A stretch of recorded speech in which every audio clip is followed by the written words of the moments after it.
नमस्कार, आप देख रहे हैं दूरदर्शन हिमाचल। गुरु ने अज्ञान को मिटाकर ज्ञान से भर दिया, खुद कांटों पर चलकर हमारी राह को आसान बना दिया। हमने तो बहुत कम मांगा था गुरु से, लेकिन उन्होंने हमारी झोली में सारा जहां भर दिया। जी हाँ, ऐसी ही कुछ परिभाषा गुरु की होती है। अगर सही मायने में हम शिक्षक या शिक्षिका को परिभाषित करना चाहते हैं तो हम ये कह सकते हैं कि वो अपने आप को संकट में डालकर अपने जो अनुयायी होते हैं या जो स्टूडेंट्स होते हैं उनका भविष्य अच्छा बनाते हैं, उनके भविष्य के लिए बहुत कुछ करते हैं। देवांशी कार्यक्रम आप देख रहे हैं और देवांशी कार्यक्रम में ऐसी ही शिक्षिका के बारे में आज हम बात करेंगे जो शिक्षा की ओर जो बढ़ते उनके कदम है वो एक शिखर तक ज़रूर पहुंचते हैं। और यही हमारा आज का विषय है जो कि है शिक्षा से शिखर की ओर बढ़ते कदम। लेकिन ये बढ़ते कदम किस तरह से चले हैं, किस ओर जाएंगे, ये हम जानेंगे। इससे पहले आप इन शिक्षिका के बारे में जानें कि इन्होंने बहुत कम समय में इतना जो करियर बनाया है, इतनी सारी अचीवमेंट जो प्राप्त की है, उनके बारे में जानते हैं। आइए देखते हैं एक क्लिप और उसके बाद बात करेंगे इस देवांशी कार्यक्रम में शिक्षिका के बारे में। बचपन से ही जब कभी भीख मांगते, फटे हाल, गरीबी को सीने से लगाए कूड़ा बीनने वाले बच्चों को देखती तो एक प्रश्न सदैव मेरे मानस पटल पर खड़ा होता। जीवन में क्या चाहिए? रोटी, कपड़ा, मकान या फिर कुछ और? इस प्रश्न के उत्तर को बहुत खोजा पर फिर भी निरुत्तर रही। दिल में टीस उठती, मन व्यथित होता, आत्मा कचोटती कि शिक्षित युवा होने के बावजूद राष्ट्र निर्माण में मेरी क्या भूमिका है? क्या समाज में इन बच्चों को इनके हाल पर छोड़ दूं या फिर ऐसे बच्चों की उम्मीद बनूं? फिर आचार्य चाणक्य के ख्याल से मैं टकराई। वे कहते थे, शिक्षक कभी साधारण नहीं होता, प्रलय और निर्माण उसकी गोद में बसते हैं। और इसी ख्याल ने मुझे राष्ट्र निर्माण के कठिन और बहुत ही आनंदमयी रास्ते पे धकेल दिया और मैं निकल पड़ी उस डगर पर जो आज भी मेरे दिल के सबसे करीब है। डाइट शामला घाट शिमला से जेबीटी का अध्ययन किया और मेरे शिक्षक बनने के विचार को और शक्ति मिली जब वहाँ के कुशल व विवेकी अध्यापकों ने मुझे न केवल पढ़ाया बल्कि जीवन के आदर्श, नैतिक मूल्य, समाज के प्रति जिम्मेदारी, कर्तव्यपरायणता, दृढ़ संकल्प, ना जाने कितने ही दुनियादारी के व्यवहारिक पाठ मुझे सिखाए।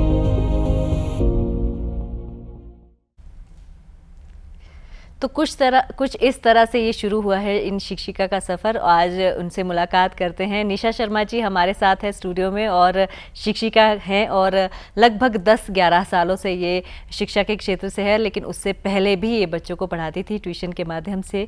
बहुत बहुत स्वागत आपका हमारे इस कार्यक्रम में। धन्यवाद जी।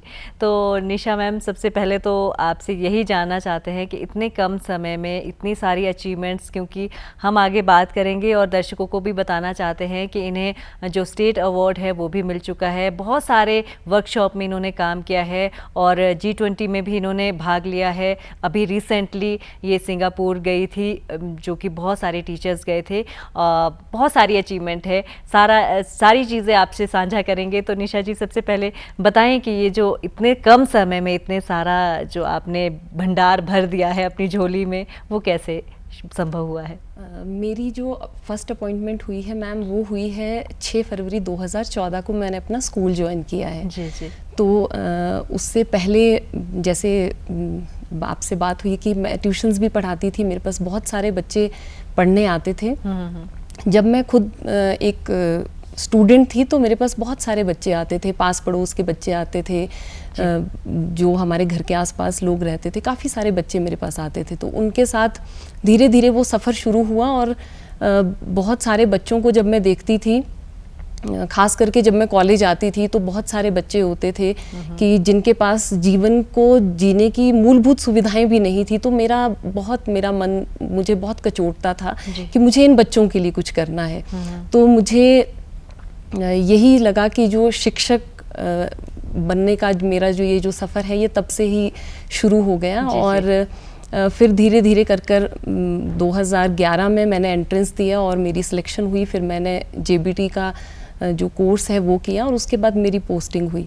तो क्या मन में ऐसा था बचपन से ही कि मुझे टीचर ही बनना है? क्योंकि बच्चों के जो सपने होते हैं वो अलग अलग होते हैं और बड़े होते होते कुछ और हमें सफ़र ले जाते हैं, या फिर हम ये कह सकते हैं कि मंजिल कुछ और बन जाती है। ऐसा कुछ आपके साथ भी हुआ हो? मेरे जीवन में मैं जो शिक्षक बनी हूँ, मैं बाय चॉइस बनी हूँ, बाय चांस नहीं बनी हूँ। जी जी जी। तो बचपन से लेकर मेरी बड़ी बहन थी, उनसे मैं बहुत इन्फ्लुएंस रही। मेरे जो पिता हैं वो मेरे जीवन के आदर्श हैं। तो उन्होंने हमेशा ये चीज़ सिखाई कि अपने किसी भी काम को करो तो उसमें पूरी निपुणता के साथ करो। तो बचपन से लेकर, जैसे मैंने आपको बताया कि बच्चों के साथ वो कनेक्शन रहा है, और उस तरह से मुझे हमेशा से यही लगा कि मुझे शिक्षक ही बनना है। और जो मेरे प्राइमरी स्कूल में मेरे जो अध्यापक थे उनसे मैं बहुत प्रभावित रही हूँ। और मुझे जितने भी अध्यापक मिले अपने, जब मैं एज ए स्टूडेंट थी उस सफ़र में, तो मैं बहुत प्रभावित हुई हूँ अपने अध्यापकों से। और मैंने ये चीज़ महसूस की है अपने जीवन में कि जो बच्चा है उस पर शिक्षक का बहुत ज़्यादा प्रभाव पड़ता है। वो जीवन में क्या करेगा, कैसा बनेगा, तो जो माता पिता हैं, आपके अभिभावक हैं और आपके शिक्षक हैं, उन दोनों का मिला जुला प्रोडक्ट जो है वो बच्चा आगे बनता है। तो ऐसा आपके साथ भी है कि जैसे आपने कहा कि बहुत प्रभाव हमारे ऊपर रहता है, पेरेंट्स का तो रहता ही, लेकिन टीचर भी होते हैं और हम प्रेरणा स्रोत हम कह सकते हैं कि ऐसे कोई टीचर या फिर ऐसे कोई जीवन में आपके रहे हैं कि आपको लगा कि नहीं मुझे भी इन जैसा बनना है, या इनसे बेहतर तो हम कहाँ सोच सकते हैं, किसी से बेहतर शिक्षक से तो बिल्कुल भी नहीं। तो ऐसा कुछ आपके जीवन में भी रहा हो? जी, बहुत सारे शिक्षक हैं। मैंने कहा प्राइमरी वाले टीचर सबसे ज़्यादा याद आते हैं। और उसके बाद जो आगे जीवन में अलग अलग कड़ियों में जो अध्यापकों से मेरा जिस तरह से मैं रूबरू होती गई, स्कूल्स में, फिर आगे कॉलेज में, यूनिवर्सिटी में, तो सबका प्रभाव रहा है मैम। मतलब मैं हर अध्यापक से मैंने कुछ ना कुछ सीखा है और जीवन में उसको अपनाया है। वो इसलिए भी है क्योंकि ऐसा होता है जब आप टीचर बनना चाहते हैं तो कहीं ना कहीं आप ऑब्जर्व करते हैं वो सारी चीज़ें कि इनमें ये क्वालिटी है, मुझे भी ये अडॉप्ट करना चाहिए अपने अंदर। तो आपका पहले से ये सपना था और इसीलिए आपने वो सारी चीज़ें जो है टीचर से, प्राइमरी से लेकर जब तक आप पढ़ती रहीं, तो वो अपने ऊपर आपने आजमाते रहे। तो अब आते हैं उस समय के दौर में, जैसे कि आपने कहा कि जब आपकी फ़र्स्ट अपॉइंटमेंट थी, क्या क्या सपने लेकर आप चले थे घर से, और ट्रेनिंग के दौरान बहुत सारे सपने देखे होते हैं, तो उसके बारे में बताएं। जी, जब हम ट्रेनिंग में थे तो हम टीचिंग प्रैक्टिस में जाते थे, तो बच्चों के साथ 1 महीने इंटरेक्ट करने का मौका मिलता था, और मुझे अपनी ट्रेनिंग का वो बेस्ट और बहुत मेमोरेबल वो पीरियड मुझे लगता है। तो जब हमारी अपॉइंटमेंट हुई तो बहुत सारे सपने थे, क्योंकि वो कुछ छोटे छोटे एक्सपीरियंसेस स्कूल के भी थे। तो लगता था कि जब स्कूल में जाएंगे तो ये भी करना है। बहुत बड़े बड़े सपने मैंने देखे थे। जब मैं अपने स्कूल में गई तो पहला जब मेरा साक्षात्कार मेरी पाठशाला से हुआ, तो मैं एकदम से कुछ क्षणों के लिए तो मैं बहुत विचलित हो गई थी, क्योंकि मेरी जो पाठशाला थी वो एक काऊ शेड में थी, एक ओबरे में वो चल रही थी, और 3 फुट का उसमें दरवाज़ा था, खिड़की कोई नहीं थी, बाहर गाय बंधी है, गोबर है, मक्खियाँ हैं, और उस परिवेश में मुझे पढ़ाना था। तो कुछ समय के लिए तो मुझे लगा कि कैसे हो पाएगा। जी, फिर तो वो सफ़र ज़रा देखते हैं हमारे कट के माध्यम से कि जब पहली बार आपकी अपॉइंटमेंट हुई और कैसा आपने महसूस किया, वो आइए देखते हैं इसके ज़रिए। तरंग, जोश, स्फूर्ति के साथ मैं राष्ट्र निर्माण के लिए वास्तविक रूप से कुछ करने के लिए अति उत्साहित हुई जब 6 फरवरी 2014 को एक राष्ट्र निर्माता के रूप में मेरी नियुक्ति राजकीय प्राथमिक पाठशाला बगाहर शिक्षा खंड कोटखाई में हुई। ऐसा महसूस हुआ जैसे किसान को फसलों से लहराता खेत मिल गया हो। मेरी खुशी और गर्व दोनों चरमोत्कर्ष पर थे। नया परिवेश, नए लोग, नया क्षेत्र जो सेब की वादियों के लिए विश्वविख्यात है। ऊंचे ऊंचे पहाड़ मानो आसमान को छू रहे हो, दृढ़ता का पाठ पढ़ा रहे हो, और मैं इन्हीं भावों को जीते हुए स्कूल में पहुंची। जी, तो इस तरह से कुछ आपका ये सफ़र शुरू हुआ है। और निशा शर्मा जी हमारे साथ आज है, जो कि एक शिक्षिका है। और जैसे आपने कहा कि एक मन विचलित हो गया था आपका अपने पाठशाला को देखकर, और आज के समय में आपके पास इतने सारे बच्चे हैं, एक अच्छा हम कह सकते हैं कि अनुभव है, इमारत अच्छी है, तो ये जो सफ़र है और मात्र 10-11 साल में हम ये कह सकते हैं कि इतना सब कुछ करना कैसे संभव हुआ ये? मैं ये मानती हूँ कि जब हम शिद्दत से कोई चीज़ चाहते हैं और जब हम मन से निस्वार्थ भाव से जब हम कोई काम करते हैं तो पूरी कायनात हमारे साथ जुड़ जाती है हमारे उन सपनों को पूरा करने में। तो ऐसे ही मेरे सपने बहुत बड़े बड़े थे और जब हम अध्यापक बनते हैं तो अध्यापक बनने के लिए बहुत समर्पण चाहिए। तो मैंने अपना जीवन पूरी तरह से मेरा अध्यापन के लिए, मेरे बच्चों के लिए समर्पित है, तो शिक्षा के लिए समर्पित है। तो बच्चों के साथ मेरा ये जो सफ़र जब शुरू हुआ तो विचलित तो मन हुआ थोड़ा, पर फिर मुझे लगा कि अब ये चुनौती मुझे स्वीकार करनी है और अब मुझे इन बच्चों के लिए, ऐसा नहीं है कि हम शहरों में तो सभी चीज़ें बहुत आसानी से हम जुटा सकते हैं, पर दूर दराज के उस क्षेत्र में भी बच्चों को वैसी ही शिक्षा पाने का हक है जैसी शहरी क्षेत्रों में भी बच्चों को जो एक्सपोजर मिलता है, जो प्लेटफॉर्म मिलता है। तो ये सब चीज़ें सोचकर करना शुरू किया और धीरे धीरे जो कम्युनिटी के लोग थे वो साथ में जुड़े और जो मेरा विभाग है, शिक्षा विभाग है, उनका तो हमेशा सहयोग रहा है, हर कदम पे सहयोग रहा है। तो वो सफ़र तय करना आसान हो गया। संघर्ष बहुत था, चुनौतियाँ बहुत थी। जी, तो जब आप शुरू में स्कूल में गए तो कितने बच्चे आपके पास थे? मेरे पास कक्षा 1 से लेके 5वीं तक जो थे हमारे पास थे कुछ 7-8 बच्चे होंगे कुल मिलाकर। और वहाँ पर अभिभावकों की जब मैंने थोड़ी रुचि देखी कि वो चाहते हैं कि मीडियम इंग्लिश होना चाहिए और जो बच्चे हैं उनके लिए प्री प्राइमरी क्लासेस होनी चाहिए, तो वो हमने 2014 में ही हमने वो इनिशिएटिव ले लिया था। अपनी स्कूल मैनेजमेंट कमेटी के सहयोग से हमने ये डिसाइड किया कि हम लोग इसको शुरू करेंगे। तो प्री प्राइमरी कक्षाएं 2014 से हमने शुरू की। और ये 7-8 बच्चों का सफ़र कितना आगे तक गया फिर? जी 2014 में जो प्री प्राइमरी कक्षाएं थी वो 3 बच्चों से मैंने शुरू की थी। जी। तो उसके बाद हमारी जो स्ट्रेंथ है वो 60 भी हुई, 70 भी हुई और प्रेजेंटली अभी हमारे पास 41 बच्चे हैं। और इतने कम से लेकर इतने ज़्यादा बच्चे इकट्ठा करना एक बहुत अचीवमेंट की बात होती है। और बच्चों के बीच कैसा अनुभव रहता है आपका? बच्चों के साथ बहुत अच्छा अनुभव रहता है, क्योंकि जो बच्चा है, बच्चे को उसके मन को समझना, उसके मन तक जाना, क्योंकि बहुत सारी चीज़ें जब हम पाठशाला में जब हम बात करते हैं तो सबसे इम्पॉर्टेंट होता है एक एनवायरनमेंट क्रिएट करना। जब हम वो माहौल क्रिएट कर लेते हैं, बच्चे को उस तरह का हम एनवायरनमेंट देते हैं तो फिर सारी चीज़ें अपने आप होनी शुरू हो जाती हैं।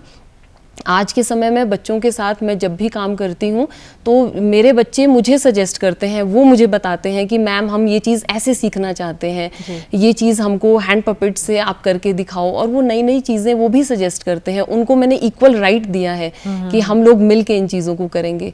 तो हमारी पाठशाला में आज हमारे बच्चे भी उतने ही निर्णय लेने के अधिकारी हैं जितने कि अध्यापक हैं, और जो हमारी कम्युनिटी है वो भी। तो बच्चों के साथ बहुत अच्छा अनुभव है। तो जैसे आज के समय में बहुत सुनने को आता है, अक्सर आपने भी या हम ऑब्ज़र्व करते हैं कि अक्सर कहा जाता है कि बहुत मुश्किल हो गया है आज के समय में शिक्षक को पढ़ाना, या फिर उस तरीके से, या समय बहुत चेंज हो चुका है। क्या आपको भी ऐसा लगता है कि बच्चों के साथ मैनेज करना बहुत मुश्किल हो चुका है, या पढ़ाई में कुछ बदलाव आया है जब आपने स्टडी की थी और आज के समय में कितना कुछ आप चेंज मानते हैं?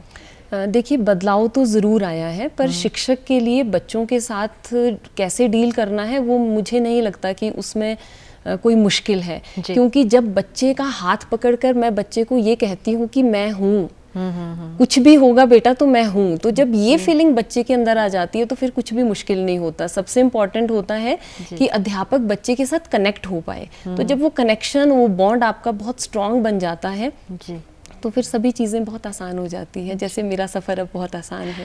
तो कभी मन में आया हो, जैसे आपने कहा कि ऐसी जगह आपकी फर्स्ट अपॉइंटमेंट हुई, फिर आपको इतना, जैसे हम शुरू में कहा कि कांटों भरी वो राह थी, उसको आपने बच्चों के लिए तो आसान किया ही, लेकिन खुद मुश्किल में पड़कर, तो कभी ऐसा मन हुआ कि नहीं यहाँ से भागकर कहीं और जाए, या फिर ऐसे बड़े शहर में जाए जहाँ फैसिलिटीज़ हो, ऐसा कुछ मन में आया हो? ऐसा कभी मन में नहीं आया मैम। जैसे मैंने कहा, जब मैं पहली बार अपनी पाठशाला से जब मेरा साक्षात्कार हुआ था तो कुछ समय के लिए, कुछ क्षणों के लिए मन विचलित ज़रूर हुआ था, पर फिर मैंने वो चुनौती उसी समय स्वीकार कर ली थी और अपनी जिम्मेदारी मैंने बना ली थी कि मुझे इन बच्चों के लिए कुछ करना है, जी। इन बच्चों के लिए बेहतर एनवायरनमेंट देना है, तो उसके लिए समुदाय को भी साथ में जोड़ा और धीरे धीरे बहुत सारी एक्टिविटीज़ और बहुत सारी चीज़ें हमने की, जिससे समुदाय का जो है, हमारी जो पाठशाला है उसमें भरोसा उनका जागा और वो भी अपना इक्वली वो सपोर्ट देने लगे। तो ऐसा कभी मन में नहीं आया कि वहाँ से छोड़ के कहीं और जाऊँ। तो चलिए देखते हैं आपका ये सफ़र एक और वीडियो के माध्यम से कि किस तरह आपने स्कूल में बहुत सारे कार्यक्रम किए और वो जो आपने कौ शेड से सफ़र शुरू किया था आज एक बड़ी इमारत बन चुकी है। तो आइए देखते हैं। शिक्षा का कार्य व्यक्ति का संपूर्ण विकास करना है। इस बात को ध्यान में रखते हुए पाठशाला में अनेक को करिकुलर एक्टिविटीज का आयोजन सुचारू रूप से करवाया जाता है, जैसे rangoli competition, writing competition, poem recitation, solo song, group song, sports activities, independence day celebration, declamation, water day, environment day, slogan writing competition, fancy dress competition, quiz competition, one act play, poster making competition, greeting card competition आदि।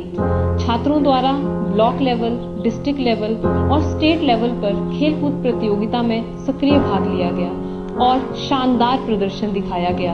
वर्ष 2016 में जिला स्तर पर एकांकी में बच्चों ने भाग लिया, जिसका शीर्षक था कलयुग के श्रवण, और द्वितीय स्थान प्राप्त किया। और वर्ष 2017 में फिर से मेरे स्कूल के बच्चों ने एकांकी में भाग लिया और ब्लॉक, डिस्ट्रिक्ट और स्टेट लेवल पर प्रथम स्थान हासिल किया, जिस एकांकी का शीर्षक था हार गई जिंदगी, जो हाल ही में कोटखाई में हुए दर्दनाक हादसे को बयान करती है। जी, देवांशी कार्यक्रम आप देख रहे हैं। निशा शर्मा जी हमारे साथ है। और निशा जी, इतनी सारी चीज़ें जब आप बच्चों के साथ करती है तो कितना समय इनको डेवलप करने में लगता है, या कितना समय आप पढ़ाई के साथ साथ इतनी सारी एक्टिविटीज़ करवाना किस तरह से संभव होता है?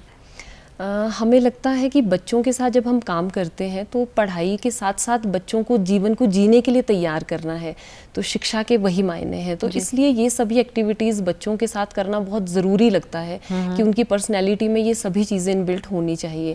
तो इसके लिए हमारी पाठशाला में कोई संडे मंडे कोई ऐसा नहीं है, कभी छुट्टी वाले दिन भी बच्चे आ जाते हैं। अभिभावकों का बहुत सहयोग रहता है उसमें। तो सुबह भी हम कई बार 8 बजे से हमारी पाठशाला शुरू हो जाती है, शाम को 6 बजे भी ऑफ होती है। तो इस तरह से हम बच्चों के साथ काम करते हैं। और बहुत बार ऐसा होता है जब काफ़ी सारे बच्चों के कॉम्पिटिशन्स होते हैं, इस तरह की एक्टिविटीज़ रहती हैं, तो मैं बच्चों को अपने साथ अपने घर भी लेके जाती हूँ, जहाँ पर मैं उनके साथ और अच्छे से उनके साथ उनको बताती हूँ, उनकी मेंटरिंग करने का हम प्रयास करते हैं कि हम लोग किस तरह से और बेहतर कर पाएँ। तो हम ये कह सकते हैं कि जो एक 10 से 4 वाली टाइमिंग होती है टीचर की, वो आपने बिल्कुल फॉलो नहीं की है, और बच्चों के लिए आपने मतलब जो हम कह सकते हैं कि 24/7 ये जो सुविधा है वो आपने हमेशा रखी है बच्चों के लिए। अध्यापक पूरी तरह से हमने पहले भी मैंने आपसे यही बात की कि शिक्षा के लिए समर्पित होना बहुत ज़रूरी है। इस प्रोफेशन में आने का अर्थ ही ये है कि अध्यापन के लिए, बच्चों के लिए, शिक्षा के लिए अध्यापक अपने जीवन को समर्पित करे, तभी हम सही मायनों में बच्चों को एक अच्छी दिशा हम प्रदान कर सकते हैं। तो अब आपसे ये जानना चाहते हैं, क्योंकि शुरुआत से लेकर आज जब आपके पास एक बड़ी इमारत है, क्या क्या फैसिलिटीज़ अब आपके स्कूल में है, जो कि आपने शुरुआत में कहा कि मेरा तो मन देखकर ही घबरा गया था कि कैसे हम ये करेंगे और कैसे कैसे ये संभव हुआ है? जी, जब हमने अपनी पाठशाला जब मैंने शुरू किया था, जब मेरी अपॉइंटमेंट हुई है, तो उस वर्ष हमने एनुअल फंक्शन, तब से लेके हम अभी तक हम हर साल हमारी पाठशाला में एनुअल फंक्शन हम सेलिब्रेट करते हैं। तो उस वक्त उस पुरानी बिल्डिंग में हमने घर से बच्चों की मदर्स के दुपट्टे मंगवा के और उस तरह से हमने वो सब चीज़ें की थी। और आज के समय में जब उस वक्त तो कुछ भी ऐसा हमारी पाठशाला में कोई ऐसा इंफ्रास्ट्रक्चर नहीं था, फर्नीचर कोई भी जो हम बच्चों के लिए एक सुविधाजनक एनवायरनमेंट की बात करते हैं वो कुछ भी नहीं था। पर आज के समय में जो बड़े बड़े जो सपने देखे थे वो एक एक करके पूरे होते जा रहे हैं। आज के समय में हमारी पाठशाला में कंप्यूटर लैब है जिसमें 10 लैपटॉप हैं, 4 हमारे पास डेस्कटॉप हैं, और एक थिएटर है जिसमें बच्चे जो हैं वो बच्चों का जो कॉन्फिडेंस लेवल है वो बन सके, उसके लिए बच्चों के साथ बहुत सारी एक्टिविटीज़ होती है। और हमारा एक जो बच्चा है हमारी पाठशाला से नेशनल लेवल्स पर वो उसने कविता वाचन में प्रथम स्थान उसने हासिल किया है। और उस समय वो केवल 9 वर्ष का था, वो कक्षा चौथी का वो छात्र था। और उसके बाद जो उस समय जो हमारे राष्ट्रपति थे श्री रामनाथ कोविंद जी, उनके सामने भी उसने कविता वाचन किया। तो आज के समय में कंप्यूटर लैब है, थिएटर है जिसका नाम विंग्स ऑफ फायर है, और बच्चों के लिए आर्ट रूम है, बच्चों के लिए लाइब्रेरी है। और सबसे इम्पॉर्टेंट मुझे लगता है कि अभिभावकों को इस कड़ी में जोड़ना बहुत ज़रूरी होता है। तो उसके लिए हमारी पाठशाला में कम्युनिटी लाइब्रेरी भी है, जिसमें अभिभावक भी और जो कम्युनिटी के लोग हैं वो भी आकर बुक्स लेते हैं, पढ़ते हैं। जी जी। तो जैसे आपने कहा कि एनुअल फंक्शन आप लगातार करते रहें, और क्या आपको लगता है कि जैसे अभी जो फर्स्ट आपने एनुअल फंक्शन करवाया था और रिसेंटली अगर आपने करवाया हो, उसमें डिफरेंस और चीफ गेस्ट का भी बहुत रोल रहता है। और जो आपने इतने सारे कहा कि कंप्यूटर लैब्स, इतनी फैसिलिटी तो शायद कह सकते हैं हम कि सीनियर सेकेंडरी स्कूल में नहीं होती जितनी आपने प्राइमरी सेक्टर में दे दी है, तो उसके बारे में जानना चाहते हैं। जी, तो जो पहले जैसे मैंने बताया कि हमने किस तरह से हमने अरेंज किया था जब पाठशाला में कुछ भी नहीं था, पर आज के समय में सभी चीज़ें हमारे पास अवेलेबल हैं, और जिसमें हमारी जो स्कूल मैनेजमेंट कमेटी है, जो अभिभावक हैं, वो हमारी पाठशाला की रीढ़ की हड्डी हैं। तो उनका बहुत सहयोग रहता है, वो दिन रात हमारे साथ काम करते हैं। आज के समय में, तब तो उस समय तो ये होता था कि अगर डाइस चाहिए, माइक चाहिए, तो वो भी सीनियर सेकेंडरी स्कूल से हेल्प लेके हम लेते थे। आज हमारी पाठशाला में वो सभी फैसिलिटीज़ हैं, वो सभी चीज़ें अवेलेबल हैं, वो सभी चीज़ें विभाग के सहयोग से, कम्युनिटी के सहयोग से हमने वो सभी चीज़ें चलाई हैं। कम्युनिटी के सहयोग से स्मार्ट क्लासरूम हमने स्टार्ट किया है जिसमें LED हैं, और बहुत सारे हमने एक्स्ट्रा जो सब्जेक्ट्स हैं वो हमने शुरू किए हैं अपनी पाठशाला में।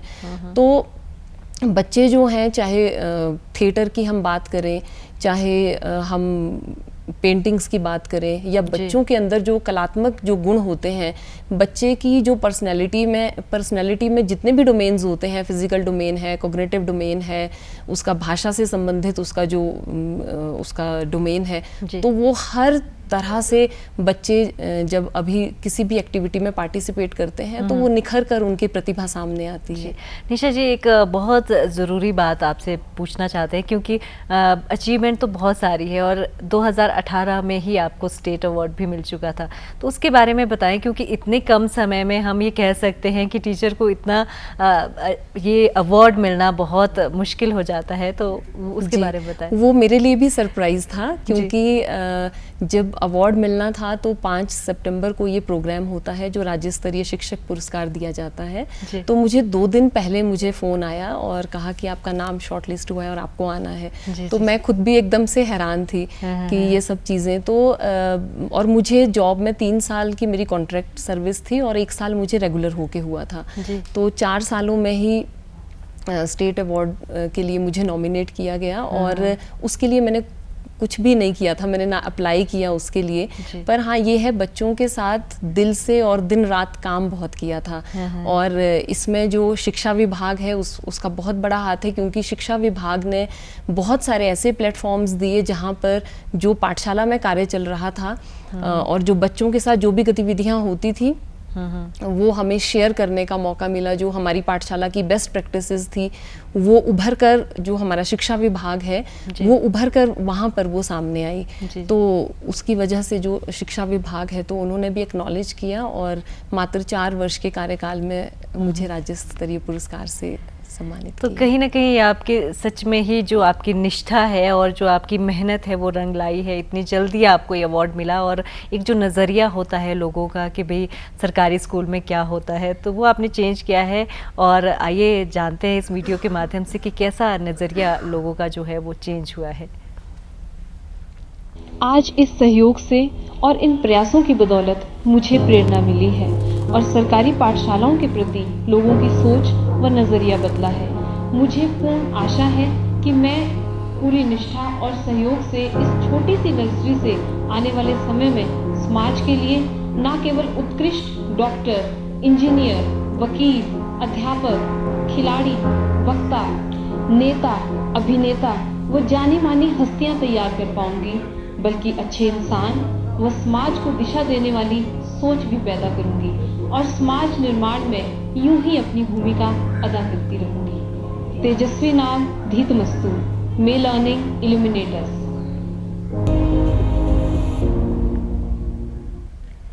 तो निशा जी, कैसे आप समझती है कि एक शिक्षक अगर चाहे तो कहते हैं ना कि कुछ भी वो संभव हो सकता है, अगर शिक्षक चाहे तो उसकी परिभाषा को आप कैसे फलीभूत करते हैं? जी, यदि शिक्षक चाहे तो कुछ भी संभव है, क्योंकि ये ज़रूरी भी है, क्योंकि जो अभिभावक हैं वो बड़े विश्वास से अपने बच्चे को शिक्षक के हाथों में सौंपता है।